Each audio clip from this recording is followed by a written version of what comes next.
ഇന്ന് ഞാനും എൻ്റെ ഫ്രണ്ട് അമൃതയും കൂടിയിട്ട് ഡിന്നർ കഴിക്കാൻ വന്നിരിക്കുന്നത് കാക്കനാട് തന്നെയുള്ള ഉരുള എന്ന് പറയുന്ന ഒരു റെസ്റ്റോറൻറ്റിലാണ് കേട്ടോ. ഞങ്ങൾ എപ്പോൾ വന്നാലും ഇവിടെ നല്ല തിരക്കാണ്. നമ്മുടെ റൂമിൻ്റെ തൊട്ടടുത്ത് തന്നെയാണ് ഈ ഒരു റെസ്റ്റോറൻറ്റ് വരുന്നത്.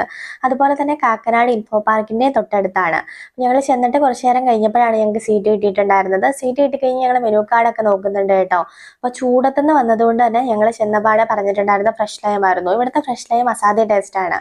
ഫ്രഷ് ലൈമൊക്കെ കുടിച്ച് കഴിഞ്ഞപ്പോഴത്തേക്കും ഞങ്ങൾ അൽഫാം മന്തി പറഞ്ഞു. കുറച്ച് കഴിഞ്ഞപ്പോഴേക്കും ദേ അൽഫാം മന്തി വന്നിട്ടുണ്ടായിരുന്നു കേട്ടോ. അപ്പോൾ ഹാഫ് അൽഫാം മന്തിയാണ് ഞങ്ങൾ പറഞ്ഞിട്ടുണ്ടായിരുന്നത്. അത്യാവശ്യം വലിയ ചിക്കൻ പീസൊക്കെ ആയിരുന്നു. അപ്പോൾ ധാരാളം സെലിബ്രിറ്റികൾ വരുന്ന ഒരു റെസ്റ്റോറൻ്റ് ആണ് ഉരുള എന്ന് പറയുന്നത്. അപ്പം ഞാൻ കാക്കനാട് ഫുഡ് കഴിച്ചിട്ടുള്ള റെസ്റ്റോറൻറ്റുകളിൽ one of the best restaurant കൂടിയാണിത്. അപ്പോൾ അതേ ഞങ്ങൾ അൽഫാം മന്തിയൊക്കെ കഴിച്ച് തുടങ്ങിയിട്ടുണ്ടായിരുന്നു. ചിക്കൻ നല്ല സ്പൈസി ആയിരുന്നു കേട്ടോ. അപ്പോൾ ഇതിന് മുന്നേ ഞങ്ങളിവിടെ അൽഫാം കഴിക്കാനാണ് വന്നിട്ടുണ്ടായിരുന്നത്. ആ സമയത്ത് ഉണ്ണിമൂന്തനെ ഞങ്ങൾ കണ്ടിട്ടുണ്ടായിരുന്നു. അപ്പോൾ നല്ല തിരക്കുള്ള ഒരു റെസ്റ്റോറൻ്റ് ആണിത്.